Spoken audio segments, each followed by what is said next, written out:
Bismillahirrahmanirrahim. Assalamualaikum warahmatullahi wabarakatuh. Pemirsa MTA TV yang dirahmati oleh Allah, puji syukur marilah kita panjatkan kehadirat Allah Subhanahu wa taala yang telah memberikan kita begitu banyak kenikmatan yang jika kita coba menghitungnya niscaya kita tidak dapat melakukannya.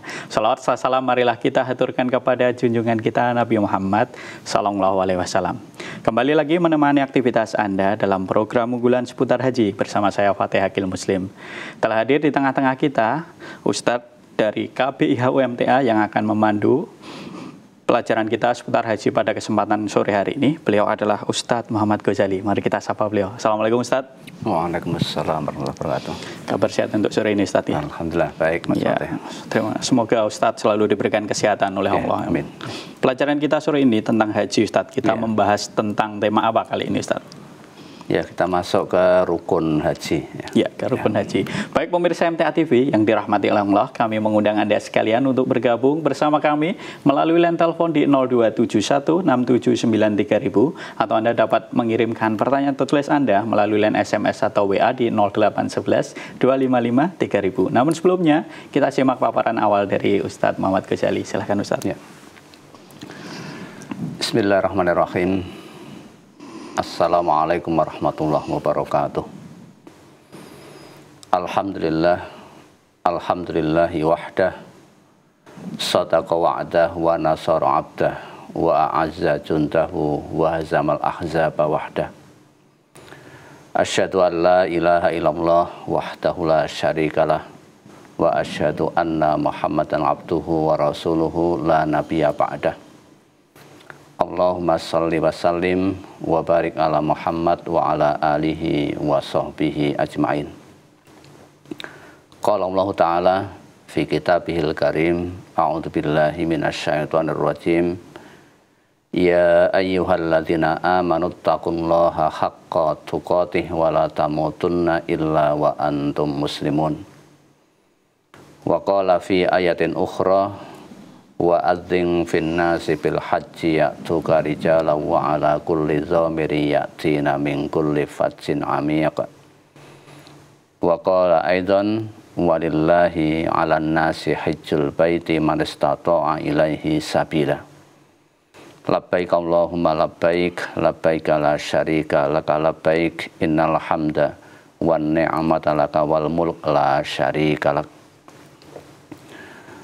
Alhamdulillah. Yang pertama-tama tentunya kita selalu memanjatkan puji dan syukur kehadirat Allah Subhanahu wa taala yang sampai pada kesempatan sore hari ini kita masih diberikan karunia nikmat oleh Allah Subhanahu wa taala dengan nikmat yang tiada terhitung banyaknya dan juga tidak terhitung nilainya. Tentu ketika kita mendapatkan kenikmatan sebagai hamba Allah yang baik, kita wajib hukumnya untuk bersyukur, menggunakan nikmat tersebut dalam rangka untuk menggapai keridhaan Allah Subhanahu wa taala. Selanjutnya, selawat serta salam mudah-mudahan tercurahkan kepada Nabi Muhammad sallallahu alaihi wasallam yang telah memberikan kepada kita banyak pelajaran-pelajaran tentang bagaimana kita hidup dan berkehidupan. Beliau sebagai contoh yang terbaik manusia pilihan Allah yang tentu kita semuanya menjadikan sebagai qudwah dan juga uswah hasanah. Selanjutnya para pemirsa dan juga para pendengar radio rahimakumullah, kita akan membahas pada kesempatan ini tentang rukun haji. Tentu materi ini nanti akan berlanjut ya, sampai nanti selesai bagaimana kita melaksanakan rukun haji dan juga nanti wajib haji ataupun nanti sunah-sunahnya. Sebagaimana yang dulu pernah kita sampaikan bahwa rukun itu adalah sesuatu yang harus dikerjakan atau ketentuan yang harus dipenuhi atau dikerjakan saat melaksanakan ibadah. Kalau itu kita tinggalkan, akan menyebabkan hajinya menjadi tidak sah. Tentu kita semuanya harus mengetahui hal tersebut. Jangan sampai nanti kita melaksanakan ibadah haji, ternyata kita melanggar atau tidak melaksanakan rukun tersebut. Rukun haji itu ada 5, ya. Yang pertama adalah ihram, ya. Kita berpakaian ihram. Tentu nanti akan kita bahas sebelum ihram apa yang dilakukan, misalnya mandi dahulu dan lain sebagainya. Kemudian yang kedua adalah wukuf di padang Arafah. Yang ketiga tawaf ifadah. Yang keempat sa'i, dan yang kelima adalah tahallul atau mencukur rambut di kepala kita, ya.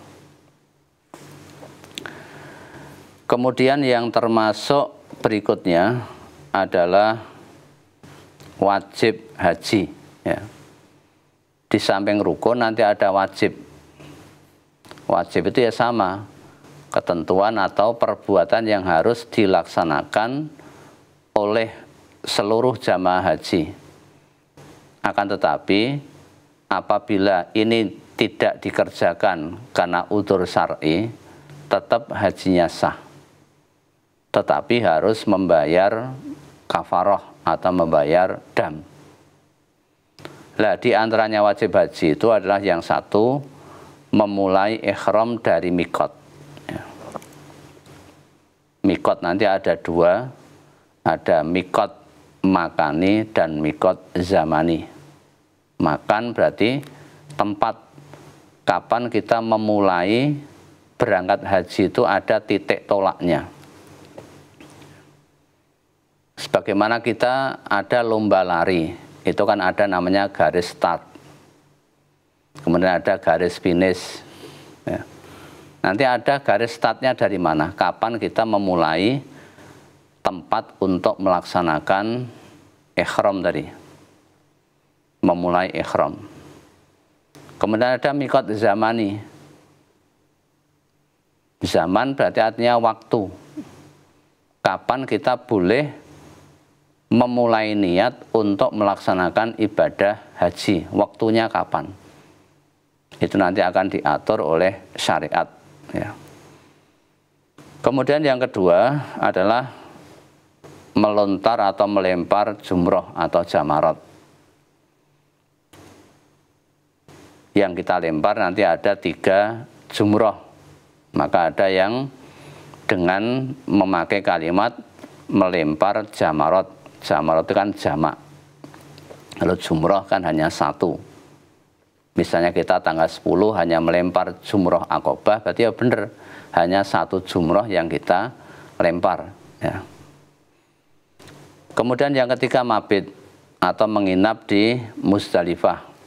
Ini juga masuk kepada wajib haji. Yang keempat nanti mabit di Mina. Kemudian yang kelima adalah tawaf wada atau tawaf perpisahan sebelum meninggalkan kota Mekah. Kemudian secara sepintas kita sampaikan juga, karena ini rangkaian, ada juga rukun umroh, ya. Haji itu kan terbagi jadi 2. Haji berdiri sendiri, kemudian umroh berdiri sendiri, ya. Tadi rukun haji, wajib haji sudah kita sampaikan. Nah, sekarang ada rukun umroh. Ini ada 4, cukup simple, ya. Yang pertama adalah ihram, sama. Kemudian yang kedua tawaf, yang ketiga sa'i, yang keempat adalah tahallul, ya. Itu jika kita masuk kepada rukun umroh. Nah, tinggal nanti kita itu melaksanakan lebih dulu mana. Kalau mengerjakannya lebih dulu umroh sebelum haji, berarti itu dinamakan haji dengan cara tamattu. Ya. Jadi mengerjakan umroh dulu, ini tadi rukunnya dikerjakan, ihram, tawaf, sa'i, tahallul. Kemudian setelah itu selesai, baru nanti kita melaksanakan ibadah haji, menunggu sampai waktu haji tiba, yakni tanggal 8 Dzulhijjah. Ya. Kemudian kalau yang dikerjakan nanti adalah hajinya dulu, berarti itu namanya haji ifrad. Jadi mengerjakan haji dulu baru umroh. Kalau bareng-bareng kedua-duanya dilaksanakan, itu namanya haji qiron. Ya. Antara umroh dan haji dilaksanakan secara bersama-sama. Sekarang masuk kepada pelaksanaan ibadah haji dengan cara tamattu, gelombang pertama. Ya. Jadi haji tamattu yang dikerjakan pada gelombang pertama, berarti nanti bedanya apa antara gelombang 1 dengan gelombang 2? Kalau gelombang 1 ini biasanya nanti berangkatnya lebih awal, ya. Karena jamaah haji dari embarkasi masing-masing ketika berangkat dari Indonesia nanti menujunya adalah ke Madinah dulu. Ya. Jadi ke Madinah. Kalau gelombang yang kedua nanti langsung menuju ke Mekah. Tentu ya dari Jeddah dulu kemudian baru Mekah. Ya. Tujuannya apa? Salah satunya adalah untuk memecah kepadatan jamaah haji. Biar tidak semuanya mengumpul di Mekah. Ya. Tentu secara berangsur-angsur nanti jamaah haji itu dari yang gelombang 1 dari Madinah nanti menuju ke Mekah. Jadi pulangnya nanti ya dari Mekah. Tetapi yang gelombang 2 karena dari Mekah dulu, nanti dia akan mampir ke Madinah dulu. Nanti pulangnya dari Madinah. Itu arti daripada gelombang tadi, ya ada gelombang 1, gelombang kedua. Kemudian anggaplah kita melaksanakan tadi, pelaksanaan haji dengan cara tamattu. Berarti kan mengerjakan umroh dulu. Rukun umroh sudah kita ketahui bersama tadi ada ihram, tawaf, sa'i, dan tahallul atau cukur. Kalau disingkat menjadi itosakur, dengan biar mudah apa yang dilakukan. Kemudian perlu diketahui ya, untuk jamaah haji gelombang yang pertama tadi sudah kita sampaikan, terbang dari Indonesia ya. Nanti ada yang mendarat di Bandara Madinah atau ada yang mendarat di Bandara Jeddah, tapi nanti titik tujuannya adalah berada di Madinah. Setelah di Madinah nanti selama 8 hari baru menuju ke Mekah. Ya. Nah, untuk mikotnya jamaah haji yang gelombang pertama ini tempatnya adalah di Dzulhulaifah. Ya. Di Dzulhulaifah. Coba slide-nya diputar yang sebelumnya. Ya. Di Dzulhulaifah. Jadi Dzulhulaifah itu di sana ada namanya Masjid Bir Ali. Ya. Jaraknya kurang lebih sekitar 12 km dari kota Madinah.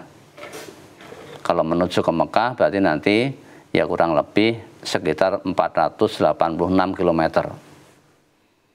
Zaman dulu dari Madinah ke Mekah itu biasanya naik bis.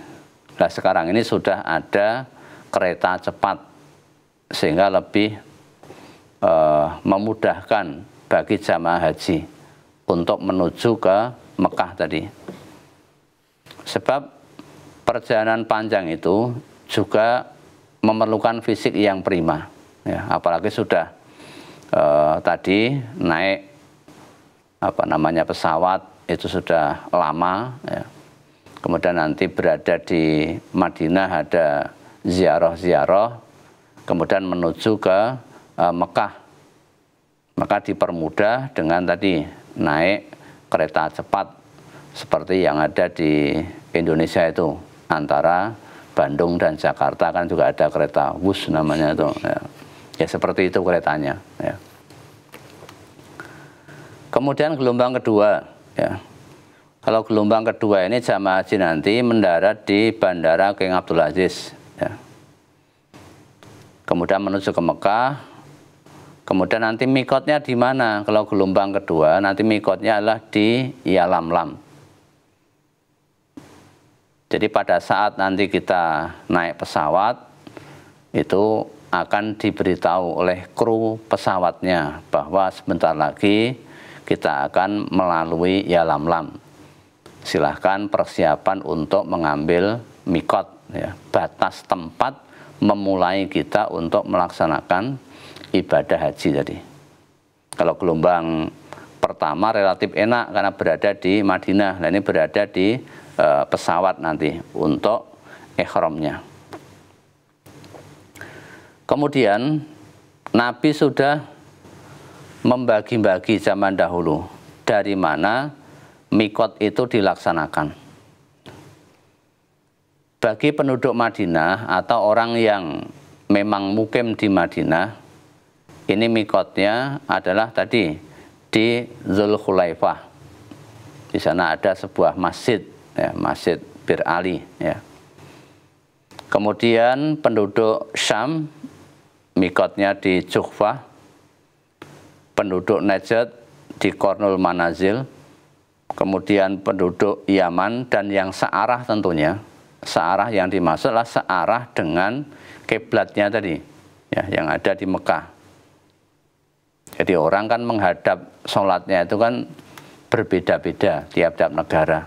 Ada yang sama, ada yang beda. Kalau dia berada di selatan Ka'bah, berarti sholatnya menghadap ke utara. Ya. Yang tempatnya di sebelah utara Ka'bah, seperti Madinah itu, sholatnya menghadap ke selatan. Lah Indonesia ini searah dengan Yaman tadi. Nanti tempatnya di Yalamlam. Karena Nabi zaman dahulu kan tidak mengerti Indonesia ketika itu. Maka Nabi dengan fatonahnya, dengan kecerdasannya, ini tentu yang searah dengan negara itu. Ya. Penduduk Mekah ya di Mekah sendiri. Ya. Di sana nanti juga ada mikotnya. Ya. Ada beberapa tempat. Karena di Mekah itu kalau mengambil mikot berarti ya harus berada keluar dari tanah haram menuju ke tanah halal. Yang kedua adalah mikot zamani, ya. Batas waktu permulaan memulai ihram ibadah haji, ya. Kapan kita mulai memakai pakaian ihram tadi, atau kapan kita boleh melaksanakan berangkat ibadah haji. Itu waktunya adalah dimulai dari bulan Syawal. Ini sudah diperbolehkan. Lagi-lagi, beliau ini kan manusia yang diberikan kecerdasan oleh Allah. Sehingga mengetahui apa yang terjadi setelah beliau meninggal. Kalau zaman dulu kan umat Islam kan hanya sekitar Mekah itu. Sehingga mungkin hanya 1 bulan saja mungkin bisa melaksanakan. Nah ternyata yang diseru ini wa'adzim finnasi bil haji, yang diseruilah penduduk seluruh dunia. Maka ada spelling waktu, ya, boleh memulai mengambil tadi mikot zaman ini tadi mulai dari bulan Syawal. Kemudian bulan Dzulqa'dah, bulan Dzulhijjah, ini puncaknya ibadah haji. Ya. Sehingga 3 bulan ini atau mulai dari bulan Syawal kita sudah boleh mengambil mikot dari berangkatnya tadi bulannya tadi bulan apa. Habis hari raya Idul Fitri itu. Oke, kemudian untuk gelombang pertama ketika kita mengerjakan ibadah haji tadi secara singkat kita sampaikan adalah nanti jamaah haji biasanya akan mabitkan di asrama haji ya, sebelum berangkat ke tanah suci Mekah maupun Madinah. Di sana diadakan pemeriksaan lagi, walaupun di puskesmas sudah ada pemeriksaan, nanti ada screening berikutnya dilaksanakan di asrama haji masing-masing embarkasi. Pada tahun 2025, tahun ini, ya, banyak jamaah haji ketika dilaksanakan screening kesehatan, ini banyak yang tidak lolos, ya, terpaksa harus ditunda keberangkatannya, ya, karena ibadah haji ini merupakan ibadah fisik. Tentu fisiknya harus prima, apalagi naik pesawat selama 9 jam ya, tanpa berhenti. Ini kan capek juga ya. Kalau mobil itu kan bisa berhenti di rest area. Nah ini tidak ada rest area ya, atau belandang terus sampai 9 jam ya. Ini termasuk perjalanan yang berat, apalagi kursinya kan juga mepet-mepet itu ya. Paling-paling kita juga bisa keluar ke kamar mandi ya, hanya itu ya. Maka harus punya fisik yang prima, maka dilaksanakan pemeriksaan di asrama hajinya masing-masing tadi. Kalau di Solo tentu ya ada asrama haji di Donaudan itu ya. Nanti di sana kalau Solo kan singkatannya itu SOC ya. Bandara Solo itu kan SOC, Solo City. Ya. Kemudian setelah sampai di kemudian setelah itu terbang, kemudian nanti menuju ke Jeddah atau ada yang langsung ke Madinah, kemudian di sana masuk ke hotel. Tentu di Madinah ini kurang lebih selama 8 hari ya. 8 hari.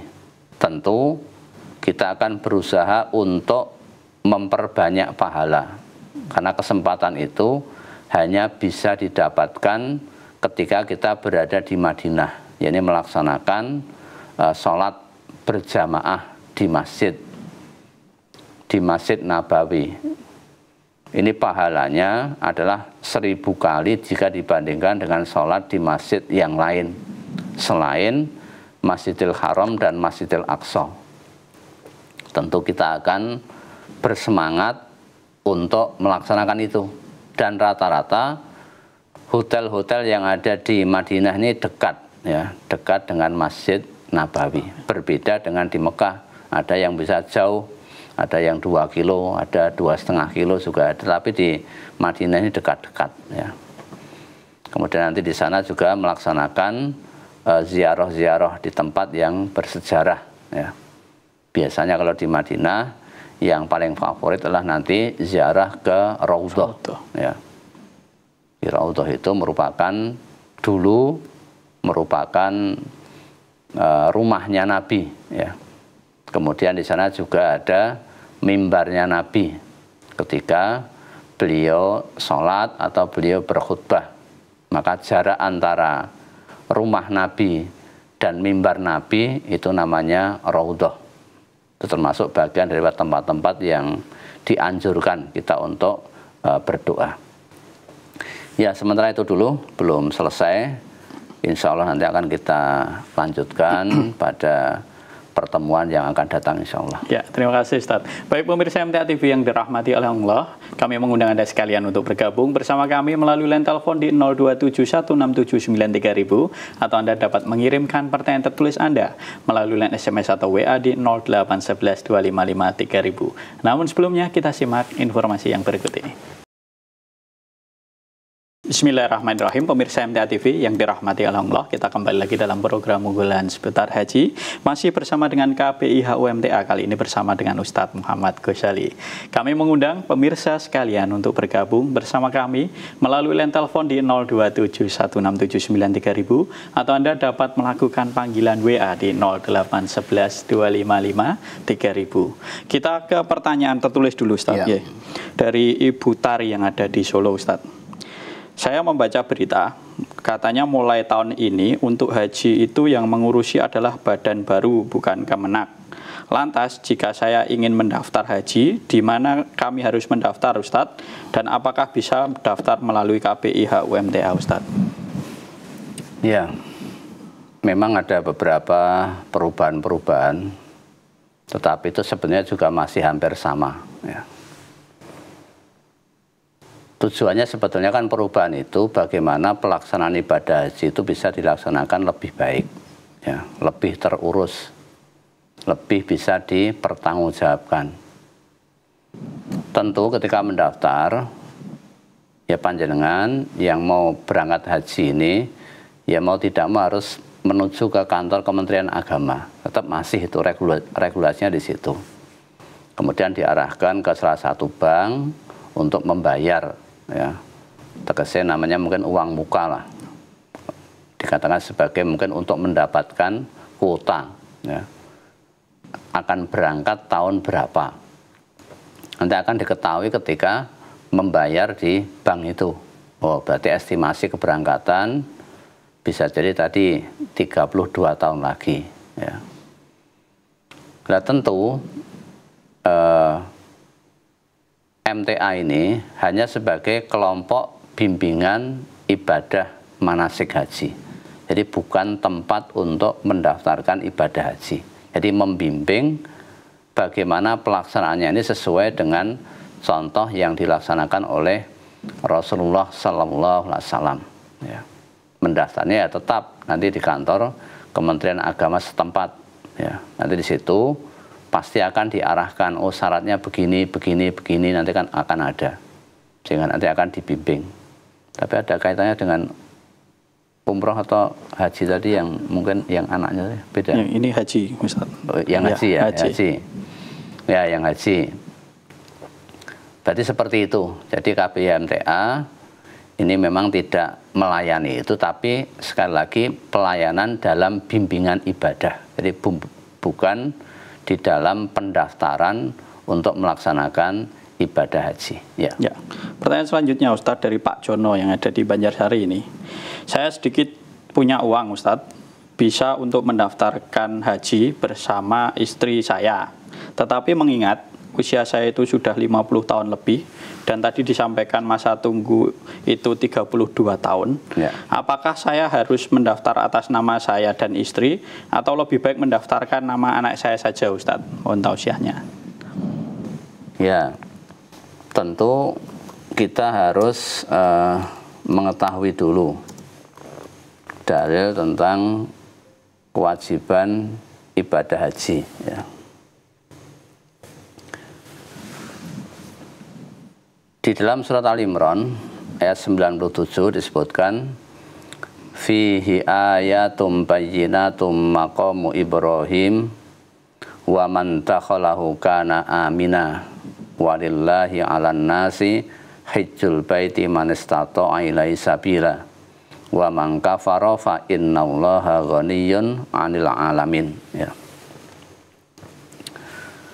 Padanya terdapat tanda-tanda yang nyata. Di antaranya adalah makom Ibrahim. Makom itu bukan kuburan, tapi tempat berdiri dikala dulu Nabi Ibrahim itu membangun Ka'bah. Ya. Barang siapa memasukinya, ini memasuki Baitullah, menjadi amanlah dia. Nah, tekanannya di sini, walillahi 'alan nasi hajjul baiti man istata'a ilaihi sabila. Mengerjakan ibadah haji ini adalah kewajiban manusia kepada Allah. Di kewajiban manusia terhadap Allah. Tetapi ada syaratnya, yaitu manis tato'a ilahi sabila. Bagi orang-orang yang sanggup mengadakan perjalanan. Ya. Baik itu perbekalan maupun alat transportasi, termasuk juga kesehatan jasmani. Perjalanannya aman. Ini bagian daripada istitoah. Wa man kafara, barang siapa yang mengingkari kewajiban haji ini, fa innallaha ghaniyyun 'anil 'alamin. Sesungguhnya Allah Maha Kaya, tidak butuh dari semua makhluk yang ada di alam ini. Tentu merujuk dari ayat ini, tetap bapak dan ibu tadi punya kewajiban untuk mendaftar ibadah haji, tidak diberikan kepada anaknya. Walaupun secara matematik bisa jadi mungkin kan memperkirakan umurnya tidak nyampe gitu loh. Tetapi Allah bisa saja berkehendak lain. Nah, siapa tahu nanti keberangkatannya bisa maju sehingga nanti kan bisa. Atau mungkin umur bapak dan ibu tadi bisa mencapai 90 tahun dalam keadaan sehat. Nah, siapa tahu.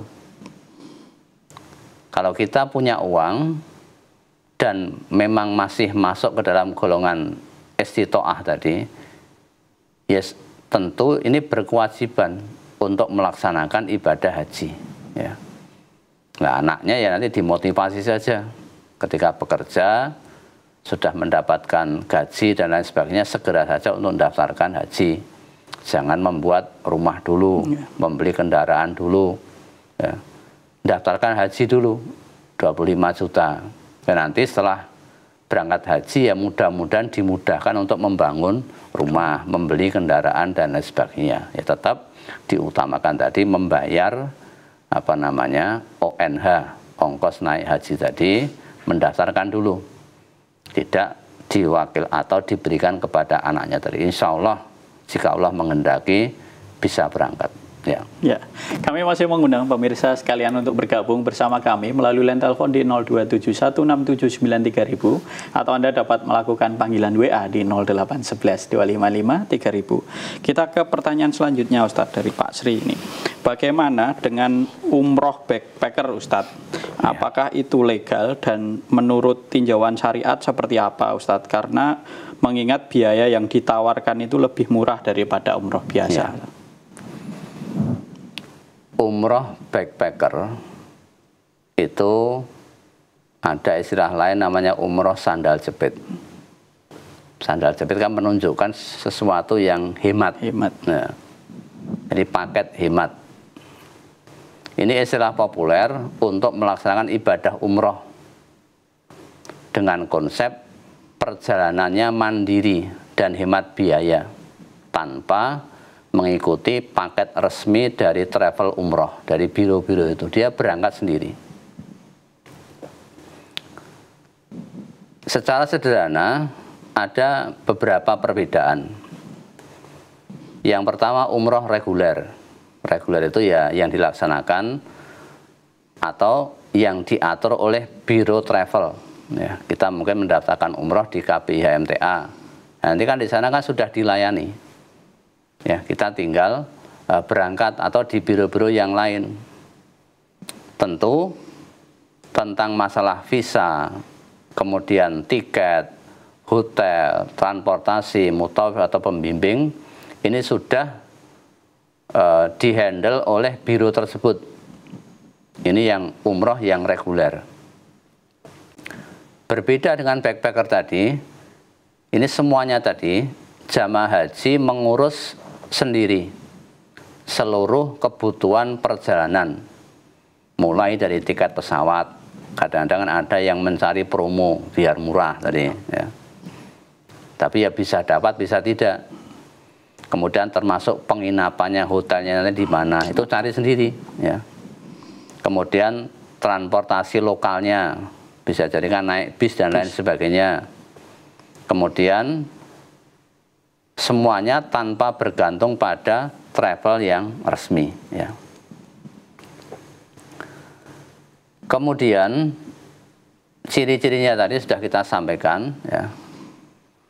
Pengurusan visa dilaksanakan secara mandiri, ya. Ya, mengajukan visa umroh melalui agen resmi yang hanya mengurus visanya saja, ya. Atau memakai visa ziarah atau visa tur jika sesuai dengan regulasi pemerintahan Arab Saudi. Tiket pesawat juga mandiri, ya, bisa langsung beli di maskapai atau di platform online kan juga ada sekarang. Ya, biasanya jamaah tadi yang akan berangkat backpacker tadi sering mencari promo. Flash sale tadi, untuk menekan biayanya tadi. Kemudian penginapan yang hemat, mungkin mencari hotel-hotel atau guest house yang jaraknya mungkin bisa agak jauh ya. Kalau nanti jaraknya dekat mesti harganya mahal ya. Atau biasanya berbagi kamar dengan teman rombongan, bareng-bareng di situ ya. Termasuk tadi transportasi lokal mandiri ya, menggunakan taksi online atau bis umum. Kalau dari umroh yang reguler tadi sudah disediakan bis-bisnya tadi ya. Kemudian tentang penjadwalan ya. Yang backpacker ini tentu kan menjadwal sendiri kapan ibadahnya, kapan ziarahnya, kapan aktivitas lainnya. Tapi kalau sudah umroh yang lewat reguler tadi kan sudah ditentukan harinya, ini 9 hari itu ya dari hari sampai hari ini, itu jelas ya. Kalau yang backpacker tadi itu tentu mereka merencanakan sendiri. Ya memang kelebihannya tadi kita katakan biaya lebih murah ya. Mungkin bisa perkiraan ya kalau diurus sendiri antara 15 sampai 17 juta. 17 juta. Ya. Itu perkiraan itu, atau bisa jadi ya ringnya antara itulah 14 atau 15 sampai 17. Lah sementara yang reguler tadi kan antara 25 sampai 35 sekitar itulah, tergantung hotelnya ya. Itu yang jelas lebih murah. Ini kelebihannya. Waktunya fleksibel, lebih bebas dalam mengatur kegiatan ibadah dan ziarah karena tidak ditentukan oleh travel. Kemudian tentu punya pengalaman pribadi yang lebih menantang. Itu jelas, karena pesawatnya itu kadang-kadang mampir-mampir transit ke negara yang lain. Lah bagi orang-orang yang sudah sepuh, keterbatasan fisik tidak bisa lewat backpacker ini. Bagi anak-anak yang masih muda seperti Mas Fatih ini kan juga. Tapi ya banyak resikonya, kekurangannya nanti lebih repot karena seluruhnya mengurus administrasi sendiri. Kemudian ketika belum berpengalaman, ini potensi besar untuk tersesat ya. Karena dia belum berpengalaman. Kalau dari travel resmi kan sudah dibimbing, ada mutawifnya tadi. Resiko visa ya, jika memakai jenis visa yang tidak sesuai regulasi bisa dianggap pelanggaran. Nanti akan deportasi ya, deportasi enak kalau di Kunjoro, kan jadi masalah. Kemudian tidak ada pembimbing resmi sehingga jamaah haji perlu banyak belajar tentang tata cara umroh secara matang sebelum berangkat. Nah di MTA ini tidak disarankan untuk mengikuti umroh dengan cara backpacker tadi. Ini masalah ibadah. Nah bagaimana bisa khusyuk? Tadi kalau backpacker tadi mungkin visanya tidak sesuai kan kucing-kucingan dengan keamanan ya. Padahal ini ibadah kucing-kucingan kan jadi jelek sekali. Nah, bagaimana kita bisa melaksanakan ibadah haji ini dengan khusyuk, dengan baik sehingga nanti menjadi umroh yang makbulah. Ya, mungkin jawaban itu tadi sekaligus mengakhiri Ustadz seputar haji pada kesempatan kali ini. Terima kasih atas tausiahnya. Semoga dapat menjadikan pelajaran sekaligus pencerahan ya Ustadz ya bagi kita semuanya. Assalamualaikum warahmatullahi wabarakatuh. Waalaikumsalam warahmatullahi wabarakatuh. Baik pemirsa MTA TV yang dirahmati Allah, itu tadi program unggulan seputar haji pada kesempatan sore hari ini. Masih bersama dengan KBIHU MTA, kali ini bersama dengan Ustadz Muhammad Ghazali. Saya Fatih Akil Muslim, beserta rekan kru yang bertugas menundur diri. Alhamdulillahirabbil alamin, subhanakallahumma wa bihamdika asyhadu alla ilaha illa anta astaghfiruka wa atubu ilaik. Wassalamualaikum warahmatullahi wabarakatuh.